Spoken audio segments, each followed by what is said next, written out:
adaptação transcultural de um instrumento de validação científica, no caso da área motora. Por exemplo, na área social é muito complicado, porque a maneira de socializar é muito diferente. Então, essa adaptação, ela é uma adaptação de linguagem ou ela tem relação com a cultura motora de cada país? Como é que é isso? Foi. Olha, o processo de tradução transcultural foi bem interessante, porque a gente pegou 2 juízes português e 2 juízes de Portugal. Então, foi muito interessante, né? Porque a gente tem que fazer as trocas, né? As reversas e tal. Então, tinha coisa, por exemplo, pé coxinho.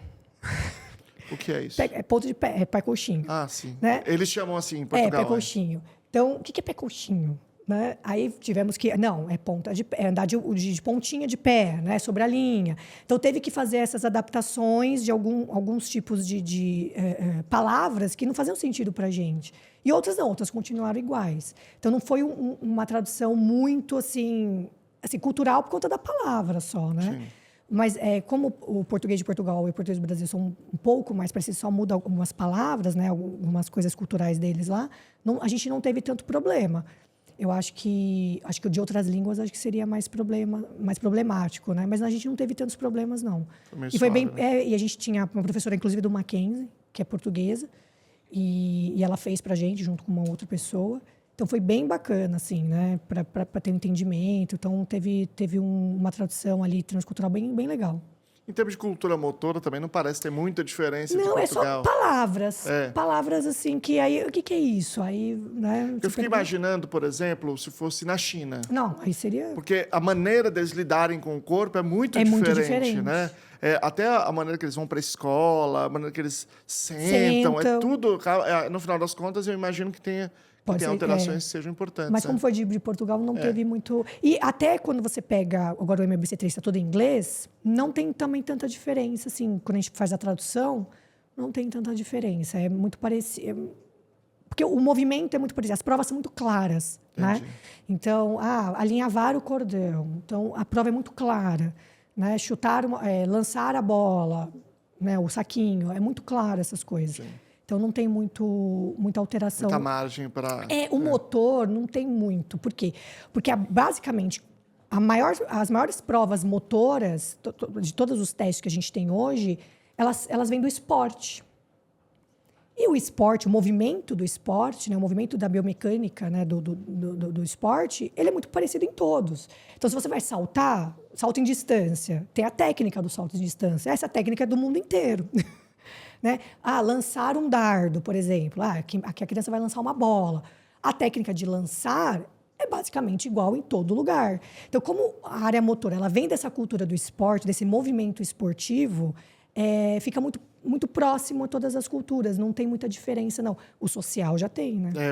Muito diferente. Eu lembro que tem um protocolo de habilidades sociais que é assim, ele tira a luva quando vai cumprimentar os alunos. Imagina os colegas se tirar a luva no Brasil, né? Não faz sentido. Não faz sentido. Imagina no Piauí o camarada tirando a luva. Aquele calor de 90 graus não existe.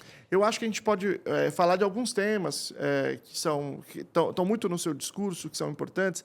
E a gente pode começar por um que você já citou, o coxinho, né?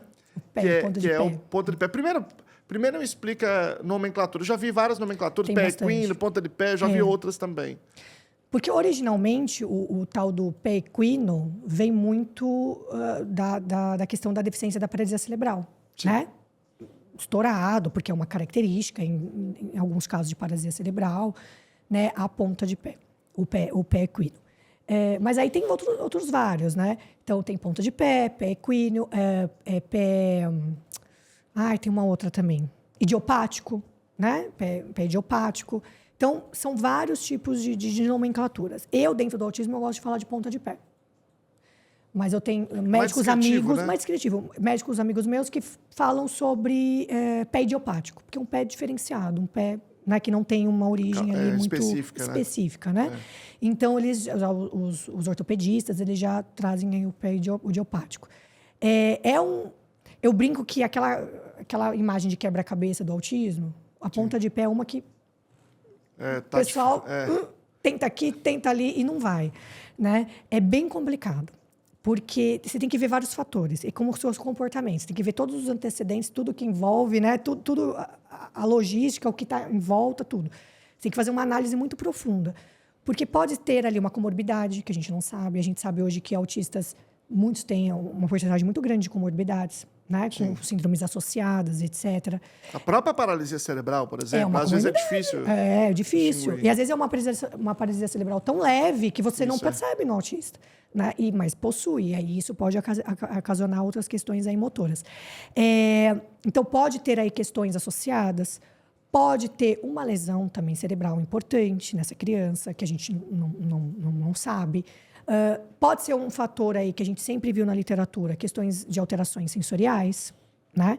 Que, na realidade, está praticamente em todos os que a gente fala, né? Que a gente faz o checklist da ponta de pé. Praticamente todos os casos que a gente conta hoje na literatura têm alteração sensorial envolvida, né? Uns maiores e uns menores. Isso depende do caso da criança. Então, a participação da terapia ocupacional é muito importante, no caso. Uma questão de hipotonia. A gente tem muitos artigos que falam da questão de alterações de musculatura na região da perna e centros gravitacionais, que pode ocorrer e fazer com que essa criança fique de ponta, que ela se sente mais confortável.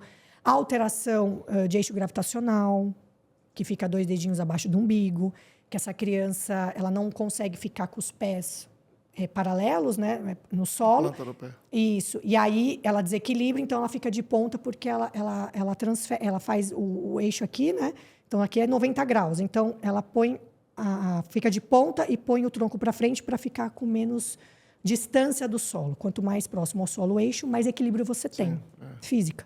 Então ela adapta esse corpo. Não necessariamente a ponta é a ponta, mas ela está adaptando o corpo dela para aquilo. Temos alguns estudos falando de alterações visuais, e aí uma coisa que eu estou estudando muito hoje é alteração visual. Estou querendo até fazer um curso sobre, não eu dar o curso, mas eu fazer o curso para entender mais, porque a gente vê muita criança com autismo com alteração visual. E a visão é a primeira captação que a gente tem do mundo, que manda informação para o sistema proprioceptivo, para outros sistemas, para o seu corpo estar no ambiente, né? Para você colocar seu corpo no ambiente, você entender o ambiente.